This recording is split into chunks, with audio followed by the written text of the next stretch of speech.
Hey, what's up guys, it's Nick2, and today I'm going to be showing you guys what I think is overall the best AP Pyro build in Outriders at the moment. Pyro has an absolutely insane amount of variety in Worldslayer, and I plan to make a ton of different builds for Pyro since it's my main character, and I have a lot of fun like testing new things, but I wanted to upload this build first because it's fairly easy to set up, and it is one of the best boss killing builds in the entire game, if not the best build for quickly killing bosses. Not only is it going to be good for bosses, but you'll have an insanely easy time going through the trials with this build, one-shotting pretty much anything that you want with your phaser beam, and just doing tons of damage with Heatwave. You also can be nearly invincible by just putting on one single mod, which is going to full heal you every time that you use a skill, and that's incredibly good. And honestly, there's never been a better time to be a Pyro main, so let's just get into the build. Real quick before I get into the video, we gotta thank today's sponsor, which is me. I plan to do a subathon over on Twitch on Saturday, so please make sure to check me out over there if you'd like to help support me a little bit extra, drop a Twitch Prime, whatever.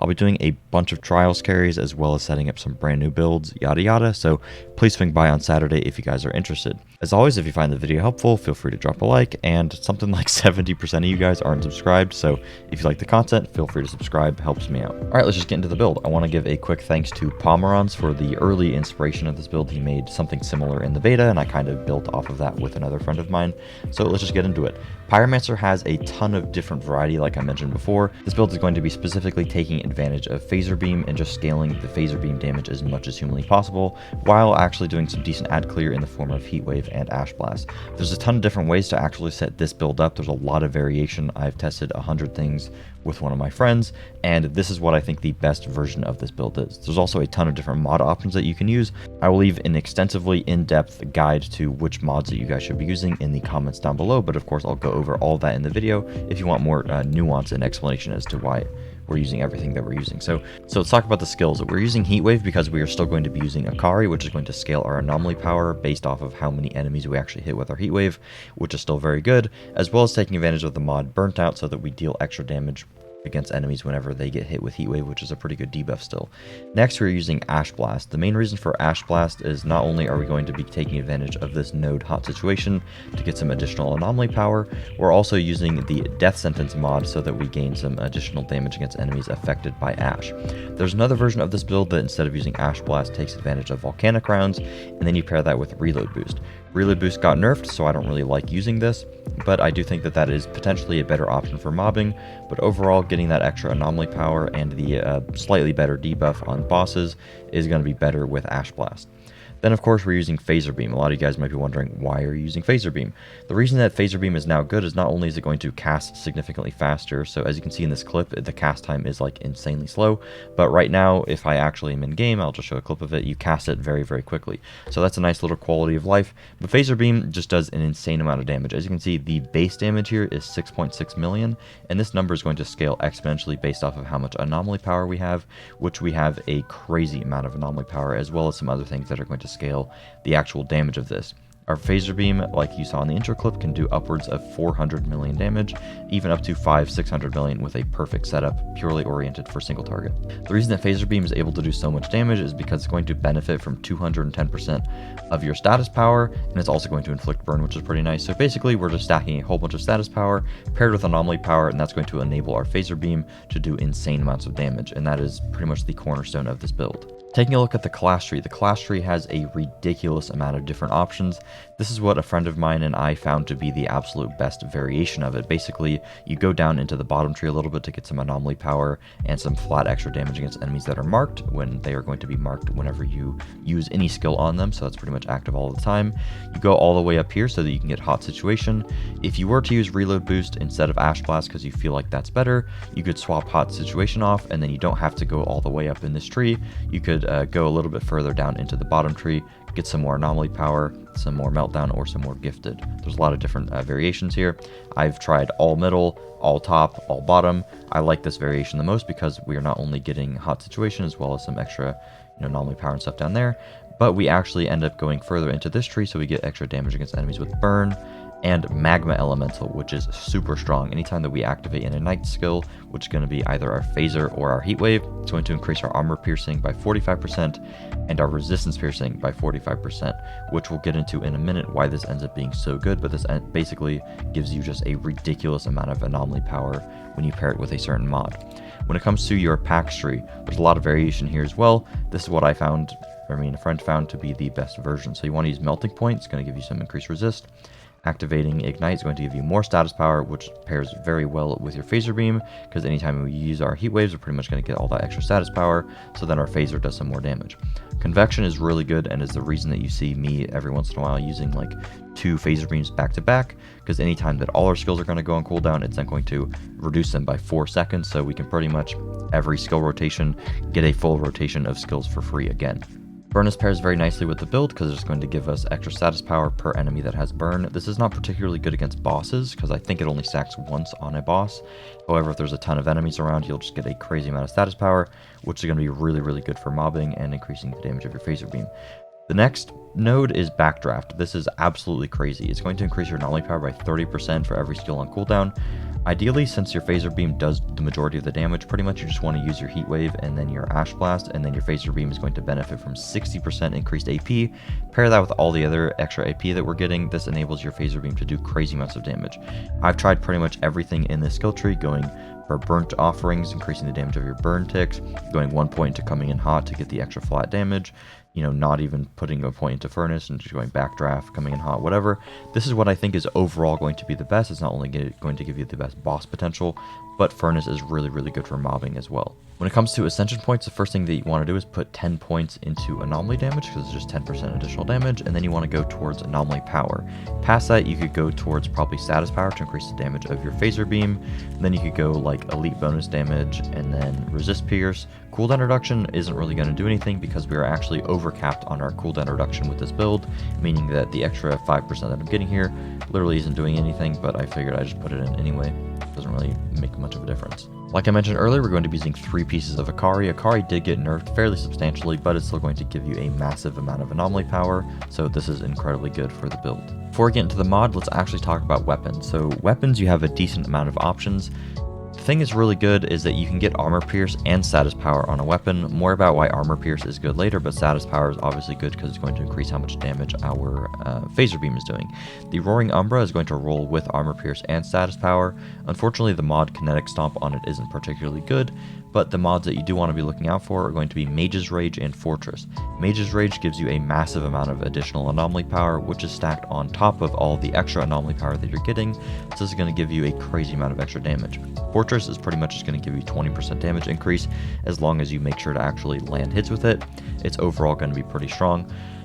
This is mainly used for bosses. I would recommend having a separate weapon that has a lot of damage talents on it when you're doing mobbing, because you don't really need all that flat damage. Like, you know, a normal elite isn't going to survive a hit for 400 million, so if you hit him for just 100 million or even less, like, you know, if you're missing the Armor Pierce or whatever, it's not that big of a deal, and you don't really need Mage's Rage either when you're mobbing. So I'd recommend getting something like Claymore Torrent. Violent Rupture is pretty good because the cooldown is actually like 3 seconds. Weakness Trap isn't bad either, and then there's some other things such as Omen, which is going to increase your damage against enemies by 10%, and it's also going to do a decent amount of damage. Shadow Comet on the Funeral Pyre is pretty good. Those are probably the best options that I would look for when it comes to, you know, mobbing and having some damage mods that actually do flat damage there. But like I said before, when it comes to bosses, you really want to look for Mage's Rage, Fortress, and then even Omen is a pretty good option. But like I said, it is very important for the weapon to roll with status power, and an extra bonus is Armor Pierce if you can get it. I'm going to talk one by one about the mods, but one mod that I feel like is worth mentioning immediately, just so you guys understand the synergy and why we care about Armor Pierce and why we're actually able to benefit so much from that, is this mod, No Resistance Against the Fortified. Oh, also, I'm going to leave a list in the comments below of all the mods that you want to use, because there are so many mods with this build, and my build isn't even like perfect, and there's also a lot of options, so I kind of want to leave a more detailed explanation so that you guys can reference that rather than just referencing the video. But I would still recommend watching the video through so you understand why we're using each mod rather than just, you know, this is the mod that you want to use. So the reason that No Resistance Against the Fortified is good is basically what it's going to do is it's going to increase your resistance piercing by 100% of your armor piercing value. So our resist pierce is going to get increased by 100% of whatever our armor pierce is. With our weapon, we have 30%. With our skill tree, we get 40% whenever we use our phaser beam, and we get an extra 10% just from the Ascension Points. And then as you can see, I have 40% baseline, but whenever we use a skill, it's going to go up to 85%, right? So then that 85% is then going to get converted into even more resist pierce, so 85% more resist pierce. And then all of this resist pierce is actually going to get converted into anomaly power with the mod Unstoppable Force, increasing your anomaly power by 50% of your resistance piercing. This is ridiculously good because this is going to give us upward of like 70 to 80% anomaly power, depending upon if you have armor pierce on your gun and stuff. But anytime that we activate magma elemental, that's not only going to give us armor pierce, it's also going to give us resist pierce. So we're pretty much double dipping into that, as well as when in our Pax Tree here, we're getting some resist pierce whenever we have lower health. So overall, we're stacking a whole bunch of resist pierce, and then the extra armor pierce just lets us stack more into the Unstoppable Force. So we're just getting a huge amount of anomaly power with these two mods. Like I mentioned earlier, we're going to be using 3 pieces of Akari. The unfortunate thing about Akari is that it is not going to roll a status power on every single piece. We're only getting status power on the helmet, and that's literally it. The gloves roll status power as well, however the mods on the gloves are not really ideal. I could certainly see a world where you don't use Akari at all, however your mobbing might suffer, but your bossing would be significantly better because you could get status power on every single piece. However, if you've played Worldslayer, you know that getting non-legendary gear that rolls really good is like nearly impossible. Apocalypse gear seems to be heavily weighted toward legendaries, and getting actual good mods is way easier to get on legendary pieces. I got a pretty good chest here, but I'd have to get, you know, a better helmet and a whole bunch of other stuff. I'll probably make a version of the build using all purples at some point, because I do think that that would be a little bit better for the boss killing. For mobbing, I'm not entirely sure, because getting all this extra anomaly power is just insanely strong. But we are missing out on, you know, over 100% status power, so that I could see that being pretty important. Regardless, let's just go down all of the mods that you guys want to be using. Helmet of the Akari is always going to roll with Fire Tsunami. You could argue that this mod is worthless when it comes to the bosses, but it's very good for AoE clear, just so you catch more enemies with your Heat Wave, which is really nice. And then we're using Ashen Champion. Ashen Champion is a brand new mod that's incredibly powerful. It's going to make Phaser Beam immediately inflict Ash, which is really good because we're getting extra damage modifiers with Ashen Boost, as you see on the helmet right here, and also just within our skill tree. So we're going to immediately be applying Ash, and this is also going to increase our anomaly power per enemy hit, giving us upward of 100% anomaly power, which is super strong. One of the better mods to look out for with this build. On the chest piece is always going to roll with Tidal Wave, which is particularly good for mobbing, and pair that with Burnt Out. It's going to give us 30% extra damage against any enemy that we use 2 of our Heat Waves on. And then of course I just have Captain Hunter, because, you know, that just gives us 16% flat damage against elites. The legs are fairly good because it's going to roll with Anomaly Echo, which just gives you a flat, pretty decent chunk of anomaly power. It is not the best mod in the world, but it is still pretty good.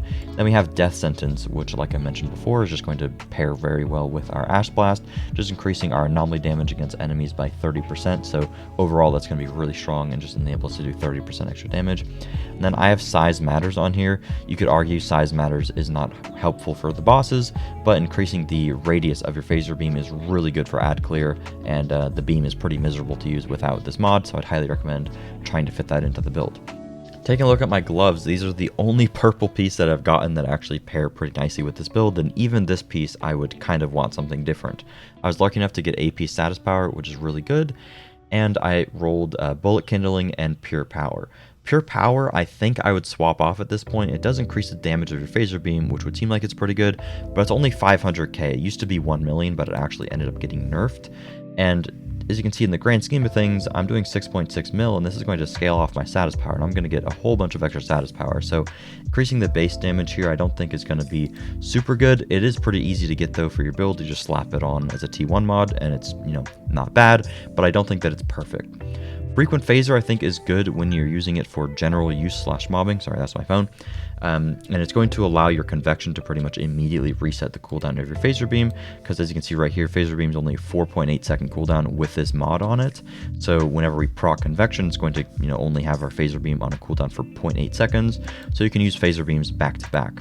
However, for bosses, I don't use Phaser Beams back to back, because when we're using the node backdraft, you want to actually have all your skills on cooldown prior to using Phaser. So if you wanted more efficient bossing, you could take off Frequent Phaser and put on something that's going to give you some flat additional damage against bosses, which I'll show you guys some different mod options in a minute when we're done looking at these ones. But that's just something, that's just some food for thought. I generally like to keep it on anyway, and I didn't want to change it, just for the boss kill for this video, because ultimately I think this build is more versatile, and I think that this mod does help with that. Bullet kindling is pretty mandatory, just 12% extra damage against enemies with burn, which is overall going to be really good. Then we have our boots. My boots are pretty bad. This is pretty much the main piece that I want to swap off, because you could get purple boots with AP and status power, and that would be a massive increase to the build. I just haven't gotten those at all, and I was lucky enough for this to at least have status power and unstoppable force on it. Volcanic armor is pretty much a dead mod. It just reduces your incoming damage by 20% when the skill is active and for 2 seconds after. It used to be 40%. When it was 40%, it was good, but now it's 20%. So I don't really care about it. It's some slight, survivability, but I don't really need that. And then, like I already talked about, unstoppable force and no resistance against the fortified. I did mention at the beginning of the video that there's a mod that you can use that's going to make you pretty much invincible, and it is this mod, self-medicated. Increases your max health by 10% whenever a skill starts its cooldown. Stacks up to 3 times. I don't really know why, but right now this pretty much full heals you anytime that you use a skill, so this makes you almost invincible as long as you're just casting skills all the time, which is pretty much impossible to do, or impossible to not do when you have convection, reducing the cooldowns of your skills so significantly. I did mention that I had a few dead mods, so I want to talk about what are some other options that you guys could use instead of those mods that I have that are dead, or just some other options that you could use while you're trying to set up the build. So one option in terms of heat wave is actually getting a 3rd heat wave. This isn't all that bad because it will help you out for mobbing, just because heat wave does a good amount of damage when you are mobbing, but it isn't really going to help you for bosses at all, because you're going to immediately stack up burnt out with just 2 heat waves anyways. Arms and Anomaly is a really good mod paired with Mage's Rage, which is going to give you a flat increase to your anomaly power, but it's a huge amount of anomaly power. 450k at my level is going to be really, really good, so I'd highly recommend trying to look out for this mod. Another decent mod is Power Assimilation. This isn't going to be great for bosses. It's going to give you about 173,000 extra anomaly power, which is not too bad, but whenever you're mobbing, this is just going to give you a flat, huge amount of AP, which is overall pretty nice. If you happen to get Omen on your gun and you're using that for a bit, I would highly recommend looking into Tainted Blood. 16% extra damage is probably better than the majority of the mods that you could get on your gear. That's pretty much it for the mods that you guys want to look out for. Now let's talk about how to actually play the build. Alright, so real quickly I want to demonstrate how you want to ideally use the build against a boss here. So I'm in the Catacombs, we're just at the last boss. This guy dies pretty easily, doesn't have as much health as the last boss, but you can, 3 phases for the last boss pretty easily. So I just want to go over how we want to take advantage of the build. So the main thing to keep in mind is the backdraft Pax Tree node. Whenever you have skills on cooldown, you're going to increase your anomaly power. Pair this with using something like the Roaring Umbra with Mage's Rage, you're going to get a whole bunch of additional anomaly power. So that's the main thing that's going to enable our phaser beam to do a whole bunch of single target damage. So in terms of how you actually want to fully take advantage of this, so that your phasers do as much damage as humanly possible, right when the boss spawns, you just want to pop double heat wave, and then while you're popping your Ash Blast, you want to headshot the guy a few times, and then you pop your phaser, and as you can see, it just does a ridiculous amount of damage. And then instead of immediately using that second phaser, you want to just put your heat waves on cooldown, so then your phaser is actually going to benefit from a backdraft. And then we want to wait for our next Ash Blast to be on cooldown, and then slap him. But as you can see, we almost killed him in literally 2 phaser beams. If I took off frequent phaser and I even spec'd for more single target, you could super easily 2 phaser and probably 2 phaser beam even the final boss in the game, especially with an all purple setup. Now I kind of just want to demonstrate the build when just doing some normal ad clear stuff. So I think that this is where the build has the most problems, is ad clear. It's really easy, like you can go through these maps without any problem at all. The problem is just the speed, because a lot of enemies are like, super spaced out, and it's kind of difficult to all lure them to the same spot and actually be able to hit them with a phaser beam all in one go. I'd say relative to most builds, the build is still pretty good at ad clear. I mean, like if you get everything grouped up, your heat wave kind of will just kill stuff simply just with the burn, and then anytime that you see, a high health elite, you just pop a phaser and they kind of get owned. But it does take a bit to get your anomaly power kind of stacked up, and in a map like this, it's a little bit unlucky, and that's why having a weapon with some pretty good weapon mods on it is going to be your best friend. The phaser beam is also nice because you can just like snipe enemies across the map with it, and that's really fun.